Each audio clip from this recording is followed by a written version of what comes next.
All right, we've got a 16 Kia Forte. I'm assuming this is koup, is how they pronounce it. It is a two-door coupe, really nice little car. See if I can turn the light on so we can kind of show a brake assessment here.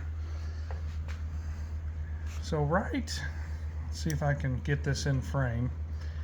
That is all the outer pad that's left. I mean, it's basically paper thin. You can see how thin the end of that is, as well as with the miles that's on it and how uneven pad wear. See if it'll focus, there we go. This right here is how much pad that I've actually got on the inboard there, but you can see that rusting coloration on the caliper. As well as this has a parking brake incorporated in it. So I've got concerns with the calipers. Obviously the pad is only 50% of the friction surface, and I've got a heavy glaze on these rotors, as well as they're a non-vented rotor, which there's no extra material on brake rotors anymore. One of the biggest, I want to say, controversies or debates in the industry is, why won't you turn my rotors? Well, it's because they literally skimp out every millimeter on the rotor possible when it's brand new. The other part of this is I've got some serious concerns about tires on this vehicle. This vehicle is a spin out waiting to happen. So there's virtually no tread at all there. There is one new tire on here. It really needs a match set of tires. I understand that that does drive the cost up. As we slide around to the passenger side here, actually one of the rear tires is completely flat as well. So this is the tread, or lack thereof, on the rear tire.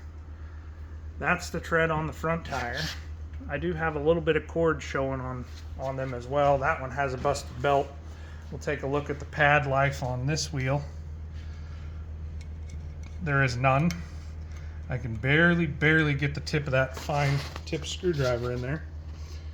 I do have, see if I can get it to focus, uneven pad wear back here. I'm about probably 30 or 40%. So significant issue is the caliper. Obviously rotors and pads on the rear is a repair for it.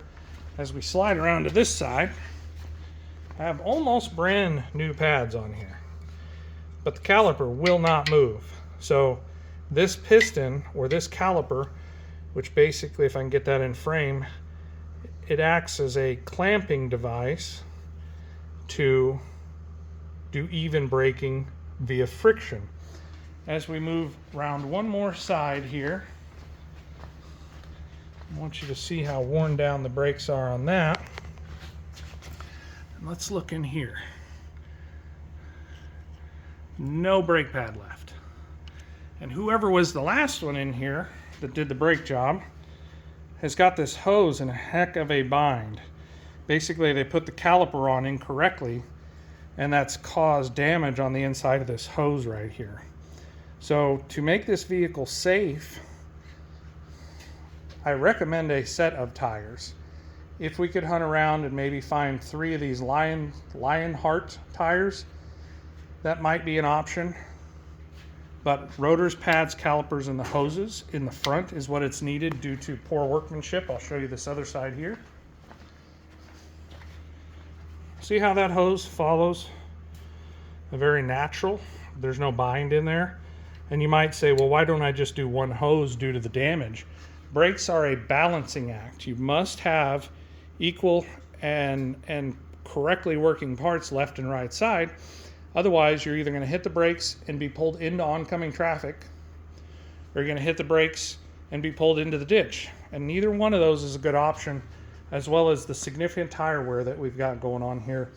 Once that's all taken care of, a good four-wheel alignment would be needed.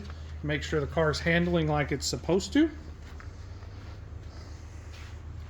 And to protect tire wear going forward.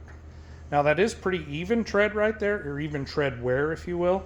So that leads me to believe that a lot of the front end or rear suspension parts are still in good shape. It's a validation key that we look at, as well as we did shake the front end down and it's in fair shape. It does have some miles on it, so there is some wear, but nothing I'm really concerned about. I hope this makes sense out there.